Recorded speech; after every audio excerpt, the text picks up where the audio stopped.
Fancy இந்த காரை நம்ம கிஃப்ட் அம்மாவுக்கு கொடுக்க போற ஃபேன்சி. அம்மா இந்த கார் நல்லா இருக்காம்மா. இன்ஸ்டாகிராம் ஓபன் பண்ணாலே ரீசெண்டா நடந்த ஒரு ஸ்கேமை பத்தி தான் எல்லா ரீல்ஸும் வந்துட்டு இருக்கு. சரி என்னடா அப்படின்னு சொல்லிட்டு நம்மளும் போய் உள்ள போய் பார்ப்போம்னு பார்த்தா ஒரு 15 வயசு பையன் என்னடா பண்ணா அந்த பையன் அப்படின்னு சொல்லிட்டு போய் பார்க்கலாம். அந்த பையன் எல்லாருமே தெரியும்ல, அந்த தம்பி வந்துட்டு ஒர்க் ஃப்ரம் ஹோம் அப்படின்னு சொல்லி ஸ்டோரி போட்டிருந்தான். எல்லாரும் டிஎம் பண்ணுங்க யாருக்காவது இன்ட்ரெஸ்ட் இருந்தா அப்படின்னு சொல்லி.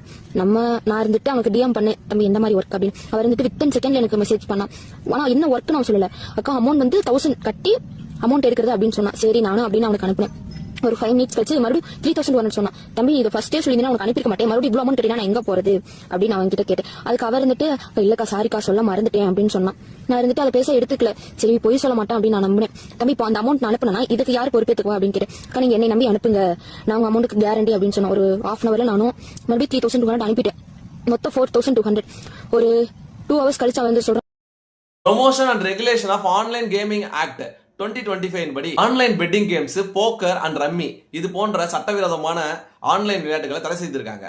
ப்ரொமோஷன் பண்ணாலும் விளையாடினாலும் 2 ஆண்டுகள் வரை சிறந்த தண்டனையும் 50 லட்சம் வரை அபராதமும் விதிக்கப்படலாம். 15 வயசு பையன் இந்த அளவுக்கு ஒரு விஷயங்களை ப்ரொமோட் பண்றதுக்கு, ரெகுலேட் பண்றதுக்கோ, அவன் மணி டிரான்ஸ்ஃபர் பண்றதுக்கு, அக்கௌண்ட்ஸ் உட்பட எல்லாத்தையுமே யூஸ் பண்ற அளவுக்கு அவனுக்கான நாலேஜ் இருக்காது. கண்டிப்பா இவன் பின்னாடி யாரோ சில பேர் இருந்து வேலை செய்யறாங்க. நீங்க பாதிக்கப்பட்டிருந்தீங்கன்னா காவல்துறையில புகார் கொடுத்தீங்கன்னா ஜுனைல் ஆக்ட் படி அவனை கூட்டு விசாரிச்சு ஜுனைல் ஜஸ்டிஸ் போர்டுல என்னன்னு சொல்லிட்டு விளக்கங்கள் பெற்று அதுக்கு பின்னாடி இருக்க நபர்களை கைது பண்ணி அதுக்கான நடவடிக்கை எடுப்பாங்க. சரி அந்த பையன் பண்ண ஸ்கேமை விடுங்க, அது ஒரு பக்கம் இருக்கட்டும். ஆனா இருக்கிற எல்லா இன்ஃபுளுசருமே அந்த பையனோட போட்டோவையும் அந்த பையனோட நேமையும் juvenile justice act care and protection of children 2015 படி செக்ஷன் 74ல ஒரு இளம் சிறார் குற்றம் செய்தாலோ ஒரு ஜுனைலோட போட்டோவையும் அவங்க நேமையும் ரிவீல் பண்றது சட்டப்படி தப்பு. அதுக்காக ஒரு தண்டனை உண்டு.